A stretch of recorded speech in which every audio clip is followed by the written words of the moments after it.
warahmatullahi wabarakatuh.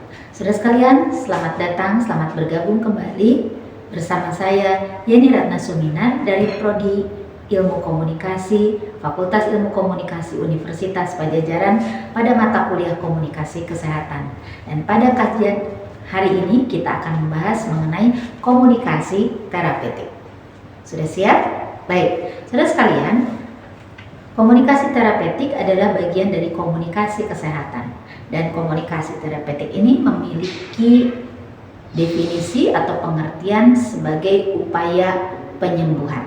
Ya, kalau kita lihat secara definitif, komunikasi terapeutik merupakan hubungan antar pribadi, antara tenaga medis dengan pasien dalam rangka penyembuhan pasien. Jadi intinya adalah dalam rangka penyembuhan pasien. Ya. Nah, kalau kita lihat, saya yakin di antara kita pernah mengalami sakit, kemudian datang ke tempat pengobatan, ya, apakah itu dokter atau yang lainnya barangkali, ya, dan kita pasti akan melakukan komunikasi. Bagaimana interaksi yang terjadi antara pasien dengan tenaga medis atau paramedis dalam rangka penyembuhan. Jadi terapeutik itu adalah untuk penyembuhan. Nah, saudara sekalian, kalau kita perhatikan tenaga medis yang terapeutik berarti melakukan interaksi dengan pasien, dan interaksi tersebut memfasilitasi proses penyembuhan. Dan hubungan terapeutik ini harus dibangun, ya, dengan penuh kesadaran dan keterbukaan, dan perlu mendapatkan trust yang didapatkan oleh para medis dari pasien, agar pasien mau terbuka dan membuka diri apa yang sesungguhnya terjadi dan dirasakan, sehingga proses komunikasi yang terjadi menjadi baik, kemudian terungkap apa yang dirasakan oleh pasien dengan penuh keterbukaan, sehingga para medis bisa mendirikan diagnosis dengan baik dan bisa memberikan perlakuan yang tepat sesuai dengan kondisi dari pasien, ya. Nah, saudara sekalian, di dalam komunikasi terapeutik ada beberapa prinsip yang harus diperhatikan. Yang pertama, interaksi dengan pasien adalah hubungan terapeutik yang didasarkan pada prinsip kemanusiaan dalam rangka penyembuhan. Ya. Kemudian tenaga medis harus menghargai keunikan pasien dengan berbagai latar belakang, budaya, keunikan setiap individu.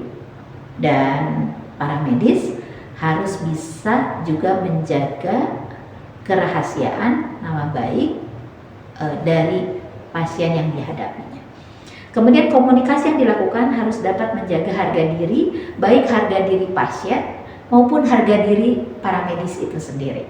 Dan yang keempat, komunikasi yang dilakukan harus menumbuhkan hubungan saling percaya satu sama lain, ya. Jadi jangan ada perasaan khawatir, kemudian curiga, sehingga kedua pihak yang berkomunikasi dengan mudah saling memberikan informasi yang sesungguhnya, ya. Karena ada beberapa, ini mungkin karena kebiasaan atau rasa takut begitu, ya, pasien itu seringkali tidak jujur terhadap apa yang dirasakannya. Misalnya kalau sedang diperiksa, yang sebelah sini sakit, enggak kok, enggak, padahal sebetulnya sakit. Atau misalnya, ya kerasa sakit tapi enggak terlalu kok, karena dia menahan diri. Nah, hal-hal seperti ini harusnya bisa dibangun dengan keterbukaan, dengan kepercayaan di antara kedua belah pihak, agar tidak ada yang disimpan, tidak ada yang ditutup, agar semuanya menjadi lebih jelas lagi, ya. Nah, saudara sekalian, di dalam kajian komunikasi terapeutik ada hal penting juga yang harus diperhatikan. Yang pertama, pasien harus merupakan fokus dalam interaksi yang terjadi. Jadi fokus on you, ya. Masih ingat di dalam mata kuliah komunikasi antar pribadi, ya, tentang efektivitas komunikasi antar pribadi, satu diantaranya adalah bagaimana kalau kita berkomunikasi, fokus kita bukan pada diri kita, ya, jadi kita tidak egois, tapi pada orang yang ada di hadapan kita. Nah, dalam komunikasi terapeutik, para medis memfokuskan dirinya bukan pada bagaimana dia melakukan pekerjaannya, tapi bagaimana dia melakukan pekerjaan untuk penyembuhan pasiennya. Itu penting. Dan yang kedua, tingkah laku profesional dalam mengatur hubungan terapeutik itu harus dijaga. Ya, profesional itu bisa dilihat dari bagaimana dia memberikan motivasi, bagaimana latar belakang kompetensi dia yang dilatar belakangi pendidikan. Ya, tentu saja ketika proses penyembuhan, orang yang memberikan penyembuhan, para medis itu adalah memiliki latar belakang kompetensi yang tepat, gitu ya. Sehingga kita yang sering berpikir secara logis, gitu ya, dengan logika, kita rasanya lebih percaya datang ke dokter. Kenapa? Karena lulusan dari fakultas kedokteran, ketimbang sama dukun yang nggak ada sekolah dukun, gitu ya. Nggak tahu saya apakah ada sekolah dukun, ya.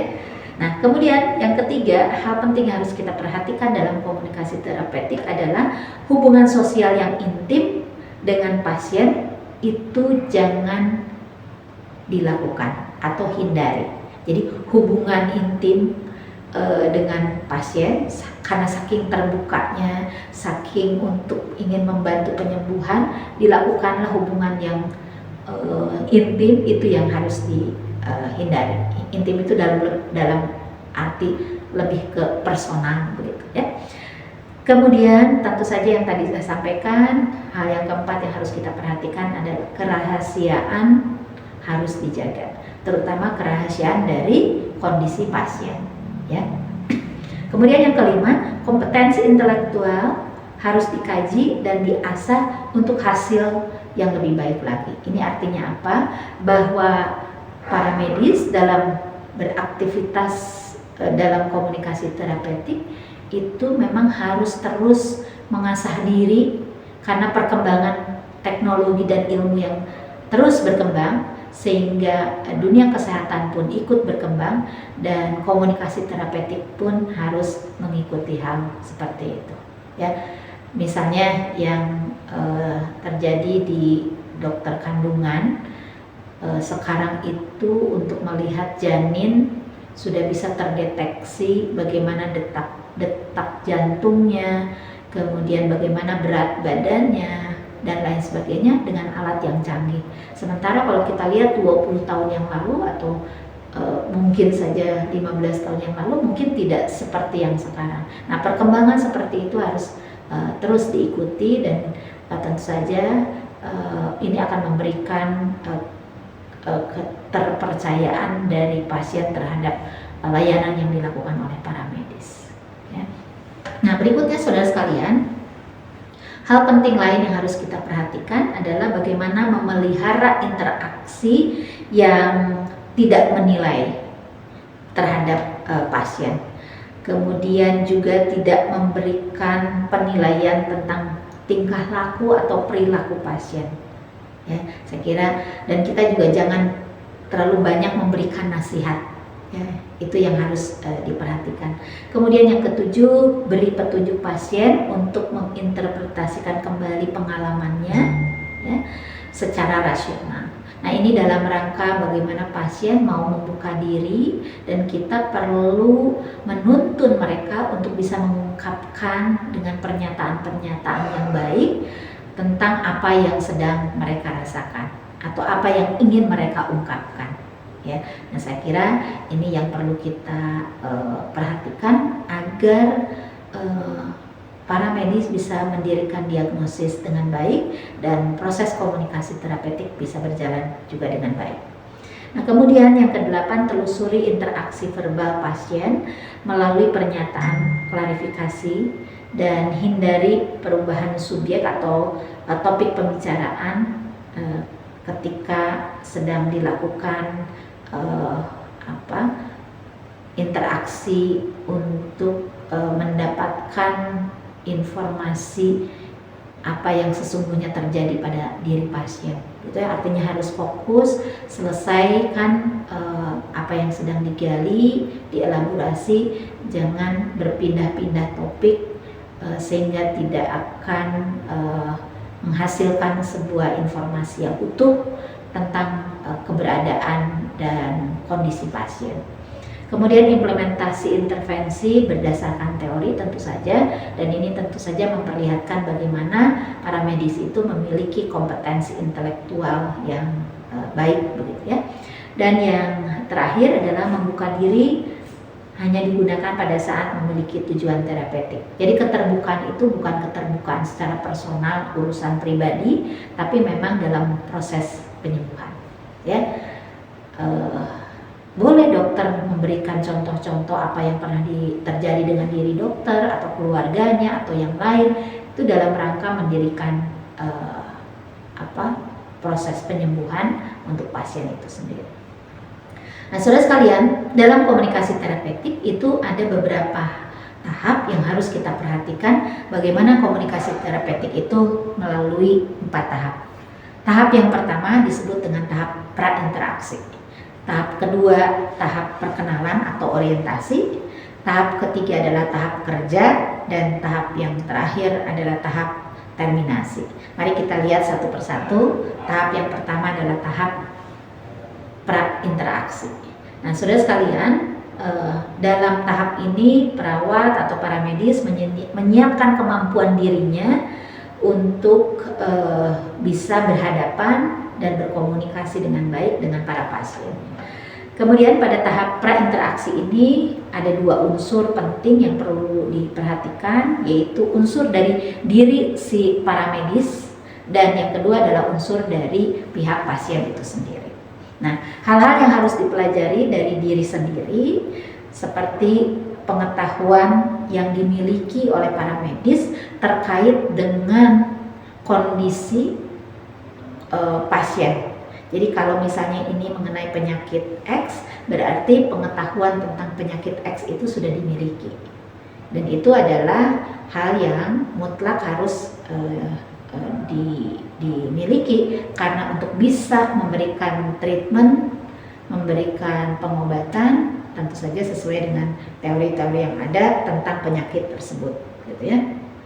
Nah, kemudian yang harus diperhatikan untuk unsur pasien seperti perilaku pasien dalam menghadapi penyakitnya, bagaimana sikap dia terhadap penyakit yang sedang dia derita, dan bagaimana tingkat pengetahuan pasien itu sendiri terhadap penyakit itu sendiri. Sekarang informasi tentang kesehatan, tentang penyakit, tentang obat sangat banyak karena kita sudah terbantu dengan era digital saat ini. Nah, tentu saja tingkat pendidikan menjadi penting. Orang-orang yang berpendidikan, orang-orang yang tingkat ekonominya baik, memudahkan dia untuk mencari informasi tentang itu. Ya, sehingga dengan mudah dia tahu penyakitnya apa, kemudian apa saja gejalanya sesuai enggak dengan diri kita, begitu ya, dengan kondisinya, kemudian bagaimana pengobatannya, sambil didiskusikan, sambil ditanyakan, sambil dikomunikasikan dengan para medisnya. Jadi saya kira ini hal penting yang perlu diperhatikan pada saat tahap di prainteraksi. Tahap yang berikutnya adalah tahap perkenalan atau orientasi. Nah, pada tahap ini perawat menggali keluhan yang dirasakan oleh pasien dan memvalidasi data tersebut dengan gejala yang terlihat guna memperkuat perumusan diagnosis. Nah, adapun tujuan dari tahap ini adalah untuk hasil validasi itu serta nanti mengevaluasi tindakan yang tepat dilakukan oleh para medis terhadap pasiennya. Nah, ketika ingin membangun hubungan, tugas utama seorang perawat atau para medis adalah membina rasa percaya dan bagaimana pasien bisa menerima dan mengerti apa yang sedang terjadi secara terbuka. Nah, ini bukan hal mudah, terutama kalau misalnya pasien belum apa-apa sudah denial misalnya, atau misalnya dia tidak berharap, kan tidak ada pasien yang berharap penyakitnya agak serius misalnya begitu. Nah, ketika ternyata serius gitu ya, dan itu perlu disampaikan dengan penuh kehati-hatian tapi sesuai dengan fakta dan penuh keterbukaan, tapi bagaimana pasien bisa menerima dengan baik. Ini bukan hal mudah, ini perlu keterampilan dari seorang para medis ya, dan tahap-tahap komunikasi terapeutik ini mengantarkan seorang paramedis untuk bisa melakukannya dengan baik. Dan tahap ketiga adalah tahap kerja. Di tahap ini, apa yang sudah direncanakan itu mulai diimplementasikan. Jadi setelah membaca, menggali, kemudian mendirikan diagnosa, kemudian secara teoritis apa yang harus dilakukan, dan pada saatnya lah dilakukan implementasinya. Nah, perawat atau paramedis itu menolong pasien untuk mengatasi kecemasan, ya. Jadi apa yang dilakukan itu, apakah nanti tindakannya tindakan medis, apakah suntik atau misalnya ada tindakan lebih dari itu, atau sekedar pemberian obat misalnya begitu ya, atau misalnya bagaimana memberikan konsultasi tentang makanan dan lain sebagainya, itu harus dengan penuh keterbukaan, meyakinkan, memberikan kenyamanan, dan memotivasi pasien agar bisa menerima informasi yang diberikan. Nah, kemudian pada tahap ini juga para medis diharapkan mampu menyimpulkan percakapan yang dilakukan dengan pasien, gitu ya. Dan teknik penyimpulan ini merupakan usaha untuk menegaskan hal-hal yang penting dalam percakapan dan membantu menyamakan persepsi yang seimbang antara pasien dan perawat atau dengan para medis, ya. Jadi saudara sekalian, ini bukan hal mudah, gitu ya, karena budaya di kita masih saja melihat sakit, penyakit itu sakit, gitu ya, dan ketika diambil tindakan juga itu sakit, begitu ya, kemudian tidak nyaman, menakutkan, dan membuat diri jadi khawatir. Nah, bagaimana para medis ini dalam proses penyembuhan ini memberikan ketenangan, keyakinan, dan kenyamanan, gitu. Nah, saudara sekalian, tahap yang keempat adalah tahap terminasi. Tahap terminasi adalah tahap terakhir di mana para medis mengakhiri pertemuan dalam menjalankan tindakan penyembuhan serta mengakhiri interaksinya dengan pasien. Kemudian tahap ini juga terdiri dari dua, yaitu terminasi sementara dan terminasi akhir. Nah, yang dimaksud dengan terminasi sementara adalah ketika perawat mengakhiri masa tugasnya dan digantikan oleh rekan sejawat lainnya dalam rangka pengalihan tugas. Jadi kan kalau misalnya di rumah sakit begitu ada terjadi pergantian shift begitu, dan itu adalah masa atau tahap terminasi sementara. Dan kalau yang terminasi akhir, itu memang berakhir sudah proses penyembuhan, apakah itu dengan kesembuhan yang dinyatakan boleh pulang atau misalnya rawat jalan dan lain sebagainya gitu. Ini bisa saja disebutkan sebagai terminasi akhir karena pertemuan diakhiri pada saat itu, walaupun mungkin di lain waktu dilakukan kembali pertemuan selanjutnya. Nah, itulah 4 tahap di dalam komunikasi terapeutik, saudara sekalian. Dan materi akhir dari komunikasi terapeutik adalah bagaimana kita memanfaatkan komunikasi yang tepat ketika berhadapan dengan pasien. Nah, kita mengenal bagaimana skill atau kemampuan komunikasi antar pribadi untuk meningkatkan dan menjaga hubungan baik dengan pasien. Ya, ada beberapa. Yang pertama adalah bagaimana kita menjadi pendengar yang baik. Pada saat tahap pertama, bagaimana di tahap kedua sampai tahap akhir pun kita tetap harus menjadi good listener. Ya, bahkan kadangkala ada beberapa pasien yang sebetulnya sudah sangat merasa terbantu dan terobati ketika para medis, dokter, perawat itu menjadi pendengar yang baik, ya. Karena bisa jadi penyakit itu bertambah berat karena kondisi psikologisnya. Ketika kondisi psikologisnya mulai terurai begitu, bisa jadi dia bisa lebih menguasai diri, lebih tenang, dan bagaimana proses penyembuhannya bisa dilakukan jadi lebih baik lagi. Nah, ini dibutuhkanlah orang yang mampu menjadi pendengar yang baik bagi orang-orang seperti itu, ya. Nah, kemudian keterbukaan. ya, keterbukaan, bagaimana kita membantu pasien untuk terbuka, gitu. Dan itu dimulai dari diri kita, bahwa kita mau melakukannya secara terbuka, secara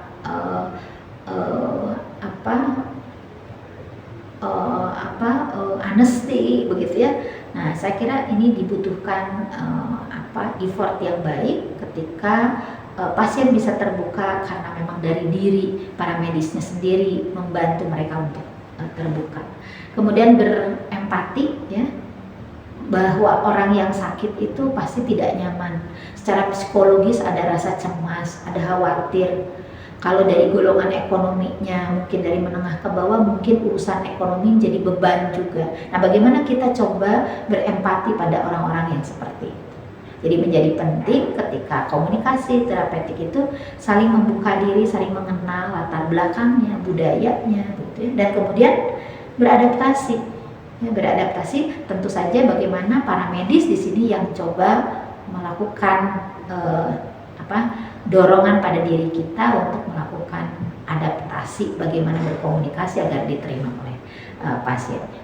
Kemudian bagaimana meningkatkan, membangun dan menerapkan komunikasi yang sensitif. Kalau kita sudah bisa berempati, kita menjadi sensitif terhadap apa yang terjadi pada pasien, gitu ya, dan kita coba menyikapinya dengan tepat agar pasien bisa lebih nyaman dalam proses pengobatan. Kemudian toleran, tentu saja ya, kalau misalnya ada hal-hal yang tidak tepat, menjadi sedikit agak emosional, kemudian menjadi lebih sensitif, baperan, begitu ya, ya kita bisa memaklumi karena memang kondisi orang yang sakit itu kan tidak dalam posisi firm, gitu ya, sehingga dia mungkin jadi emosional tadi, dan kita memberikan toleransi, ruang toleran untuk itu agar kita juga tidak terbawa arus emosi yang sama, gitu ya. Nah, dan yang terakhir tentu saja manakala kita sendiri misalnya nggak nyaman karena pasiennya berbuat apa, gitu, sehingga ini kok tidak saling tidak membantu, misalnya, bagaimana itu menjadi sebuah konflik yang harus dimanage dengan baik, ya. Nah, saudara sekalian, menarik ini untuk dikaji, begitu ya.